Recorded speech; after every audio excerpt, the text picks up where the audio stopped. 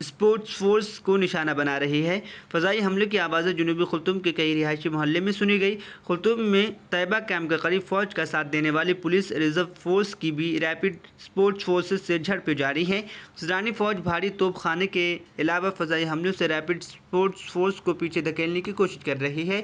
واضح رہے کہ خرطوم اور معلقہ شہر بحری اور میں درمیان میں 15 اپریل کو ہونے والی لڑائی کے بعد ریپڈ اسپورٹ فورسز بڑے علاقے میں پھیل گئی۔ خرطوم کی رہائشی 35 سالہ صلاح الدین عثمان نے بتایا کہ فضائی بمباری اور جھڑپیں رکنے کا نام نہیں لے رہی ہے۔ ہمارے لیے گھروں سے نکلنے کا کوئی راستہ نہیں ہے اور ہمارے پاس راشن بھی نہیں ہے۔ عثمان کا کہنا ہے کہ ہمیں یہ بھی خوف لاحق ہے کہ اگر گھر چھوڑتے ہیں تو شہر میں موجود مختلف گروپ سب کچھ لوٹ کر لے جائیں گے اور ہم خوب اور کمپسی کی ڈراؤنی خواب میں زندہ رہیں گے۔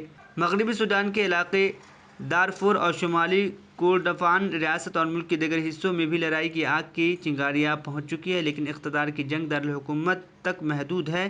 سوڈانی فوج کے سربراہ جنرل عبد الفاتح البرہان اور ریپڈ اسپورٹ فورس کے کمانڈر محمد حمدان لڑائی کے دوران مسلسل دارالحکومت میں ہی موجود ہونے کا غالب امکان ہے۔ بدھ کو فوج کی جانب سے جاری کی گئی ایک ویڈیو میں دکھایا گیا ہے کہ وسطی خرطوم کے آرمی ہیڈ کوارٹر میں جنرل عبد الفتاح وردی میں ملبوس ہیں اور فوجیوں کا حوصلہ بڑھا رہا ہے۔ تازہ ترین اندازے کے مطابق سوڈان کے اندر 8,40,000 سے زائد افراد بے گھر ہو چکے ہیں اور 22,000 سے زیادہ ہمسایہ ممالک ہجرت کر گئے ہیں۔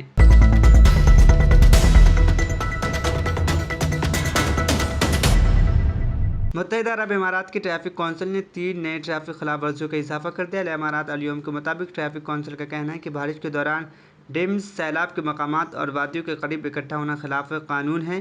اس پر 1,000 درہم جرمانہ اور 6 ٹریفک پوائنٹ کاٹ لی جائیں گی۔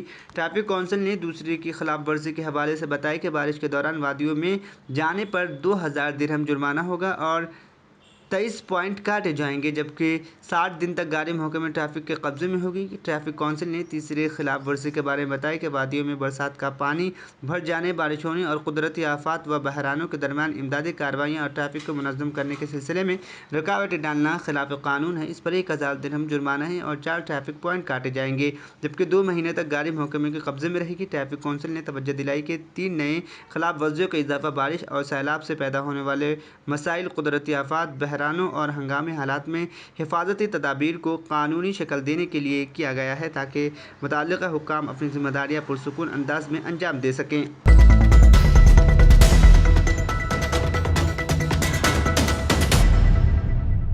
شامی صدر بشار الاسد 32ویں عرب سربراہ کانفرنس میں شرکت کے لیے جمعرات کو جدہ پہنچ گئیں۔ غیر ملکی خبر رساں ادارے کے مطابق نائب گورنر مکہ مکرمہ شہزادہ بدر بن سلطان بن عبدالعزیز، عرب لیگ کے سیکریٹری جنرل ابو الغیث میئر جدہ صالح بن علی الترکی، ڈائریکٹر پولیس مکہ مکرمہ میجر جنرل صالح الجابری اور شاہی پروٹوکول کے سیکریٹری فہد السہیل نے جدہ کے کنگ عبدالعزیز انٹرنیشنل ایئرپورٹ پر شامی صدر کو خوش آمدید کہا۔ العربیہ نیٹ کے مطابق اس سے قبل شامی ایوان صدارت کی جانب سے جاری اعلامیہ میں کہا گیا تھا کہ صدر بشار الاسد 12 سال کی غیر حاضری کے بعد پہلی بار عرب سربراہ کانفرنس میں شرکت کے لیے جمعرات کو جدہ پہنچ رہے ہیں۔ خادم حرمین شریف شاہ سلمان بن عبدالعزیز نے شامی صدر کو عرب سربراہ کانفرنس میں شرکت کا دعوت نامہ بھیجا تھا۔ اس سے قبل سعودی عرب نے 10 سال کے انقطاع کے بعد شام کے ساتھ سفارتی تعلقات بحال کرتے ہوئے دمشق میں سفارت خانہ دوبارہ کھولنے کا اعلان کیا ہے۔ یاد رہے کہ شامی بحران کے تناظر میں 2011 کے دوران عرب لیگ میں شام کی رکنیت معطل کر دی گئی تھی۔ سربراہ کانفرنس میں شرکت کے لیے عرب قائدین کی آمد کا سلسلہ جمعرات کو رات دیر گئے تک جاری رہا۔ فلسطینی صدر محمود عباس جدہ پہنچ چکے ہیں۔ سب سے پہلے مصری صدر عبد الفتاح پہنچے تھے۔ بحرینی فرمانبردار شاہ محمد بن عیسیٰ آل خلیفہ، موراتانیہ کے صدر محمد ولد الشیخ احمد الغزوانی، لبنانی وزیر اعظم نجیب میقاتی، سلطنت عمان کے فرمانبردار کے نمائندہ خاص اور نائب وزیر اعظم اسد بن طارق آل سعید، یمنی صدر ڈاکٹر رشاد محمد آل عالمی، تیونس کے صدر قیس بن سعید، لیبیا کے صدر محمد یونس المنفی اور صومالیہ کے صدر ڈاکٹر شیخ محمود کانفرنس میں شرکت کے لیے جدہ پہنچ چکے ہیں۔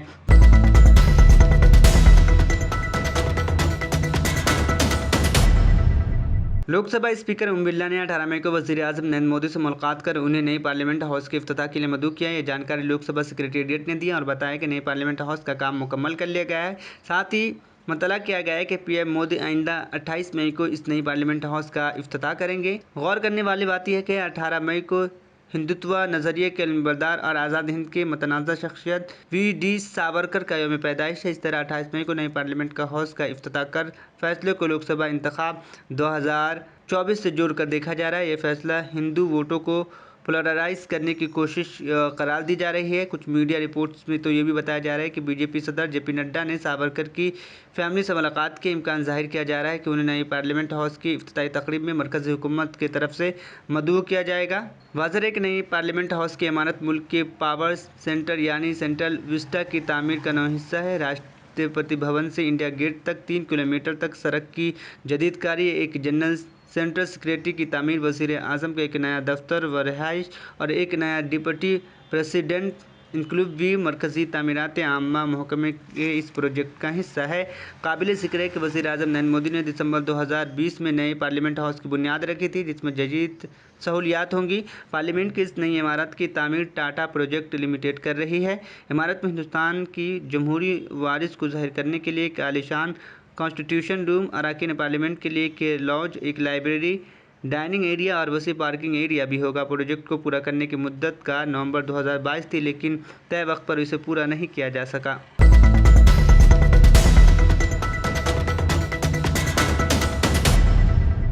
کرناٹک کے نامزد وزیر اعلیٰ سدھارمیہ کو آج کانگریس قانون ساز پارٹی کا باضابطہ لیڈر منتخب کر لیا گیا۔ جمعرات کی شام سدھارمیہ اور ڈی کے شیو کمار دہلی سے بنگلورو پہنچے تھے، جس کے بعد کانگریس قانون ساز پارٹی کی میٹنگ ہوئی۔ سی ایل پی لیڈر منتخب ہونے کے بعد سدھارمیہ نے بلا تاخیر گورنر سے ملاقات کر حکومت سازی کا دعویٰ پیش کر دیا۔ قابل ذکر ہے سدھارمیہ کو کانگریس قانون ساز پارٹی کا لیڈر منتخب کیے جانے کی تجویز ڈی کے شیو کمار نے پیش کی۔ اس تجویز کی صوتی ووٹوں سے منظوری مل گئی۔ اس سے قبل کانگریس نے کئی دنوں تک ہوئے غور و خوض کے بعد سدھارمیہ کو وزیر اعلیٰ اور ڈی کے شیو کمار کو نائب وزیر اعلیٰ بنانے کا اعلان کیا۔ واضح رہے کہ نئی کرناٹک حکومت کی حلف برداری تقریب 20 مئی کو بنگلور میں منعقد ہوگی۔ اس دوران سدھارمیہ اور ڈی کے شیو کمار ساتھ کے کچھ اور وزراء بھی حلف لے سکتے ہیں۔ اس حلف برداری تقریب میں شرکت کے لیے یکساں نظر رکھنے والے پارٹیوں کے سرکردہ لیڈران کو مدعو کیا گیا ہے۔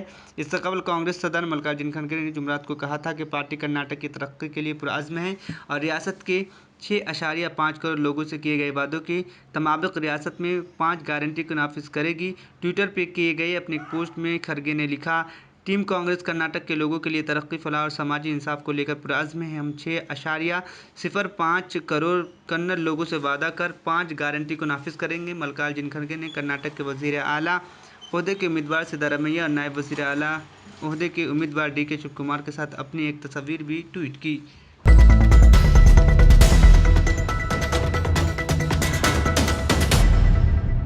کرناٹک اسمبلی انتخابات میں زبردست کامیابی حاصل کرنے کے بعد کانگریس اب ریاست میں وزیر اعلیٰ کی حلف برداری تقریب کو لے کر تیاریوں میں مصروف ہو گئی ہے۔ پارٹی کی اعلیٰ قیادت نے صلاح و مشورہ کے بعد سدھارمیہ کو وزیر اعلیٰ اور ڈی کے شیو کمار کو نائب وزیر اعلیٰ بنانے کا اعلان کیا اور اس کے ساتھ یہ بھی صاف کر دیا کہ حلف برداری تقریب 20 مئی یعنی ہفتے کے روز منعقد ہوگی۔ کرناٹک کے وزیر اعلیٰ کی حلف برداری تقریب میں شامل ہونے کے لیے کانگریس نے سابق سونیا گاندھی، راہل گاندھی، پرینکا گاندھی کو خاص طور پر مدعو کیا گیا ہے۔ اس کے علاوہ چھتیس گڑھ کے وزیر اعلیٰ بھوپیش بگیل، راجستھان کے وزیر اعلیٰ اشوک گہلوت، ہماچل پردیش کے وزیر اعلیٰ سکھویندر سنگھ سکھو کو بھی دعوت نامہ بھیجا گیا ہے۔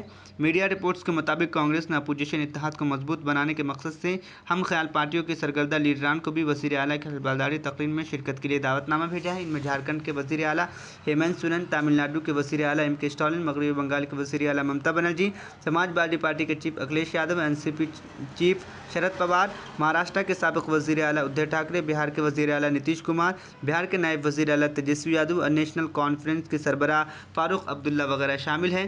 موصول اطلاعات کے مطابق نوین پٹنائک کی party B J J D اور K C R party B R S سے کسی کو بھی مدعو نہیں کیا گیا۔ علاوہ ازیں عام آدمی پارٹی اور بہوجن سماج پارٹی سے بھی کسی کو مدعو نہیں کیا گیا۔ اس سلسلے میں ابھی تک فیصلہ نہیں ہوا، حالانکہ ان کے علاوہ سبھی اہم خیال پارٹیوں کے اہم لیڈران کو دعوت نامہ بھیجا گیا ہے۔ واضح رہے کہ کرناٹک کانگریس انچارج رندیپ سنگھ سرجیوالا نے وزیر اعلیٰ کے نام کا اعلان کرتے وقت ہی کہا تھا کہ وزیر اعلیٰ اور نائب وزیر اعلیٰ کی حلف برداری تقریب میں ہمارے سبھی ساتھیوں کو مدعو کیا جائے گا۔ انہوں نے کہا تھا کہ جو لوگ جمہوریت کے لیے لڑنا چاہتے ہیں اور آئین کو بچانا چاہتے ہیں وہ اس تقریب میں شامل ہو سکتے ہیں۔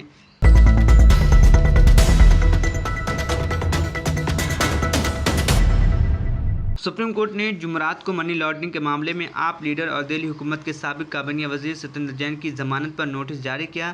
جین کی نمائندگی کرنے والے سینئر وکیل اے ایم سنگھوی نے جسٹس اے ایس بوپنا اور ہیما کوہلی کی بینچ کو بتایا کہ ان کے موکل کی صحت سے متعلق کئی مسائل ہیں۔ ان کا وزن 35 کلو گرام کم ہو گیا ہے اور اب وہ کنگال ہو گئے ہیں۔ عدالت عاظمہ نے جین کی عرضی پر نوٹس جاری کیا اور انہیں ضمانت دینے سے انکار کرنے والی دہلی ہائی کورٹ کے فیصلے کے خلاف عرضی کو فوراً فہرست بند کرنے کے لیے عدالت کی تعطیل بینچ کا رخ کرنے کی آزادی بھی دی۔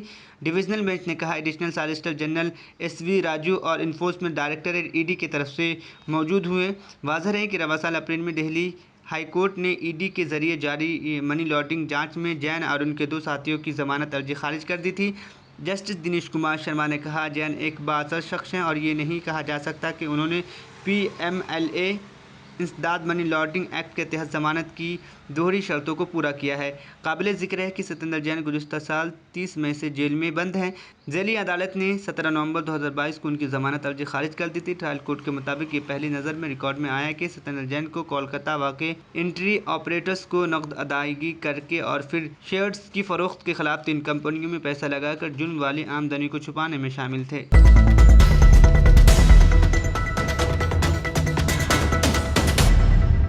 نیشنل انٹرنیشنل نیوز یہیں پر اختتام پذیر ہوا۔ مجھے دیجیے اجازت، پھر کل ملاقات۔ اللہ حافظ۔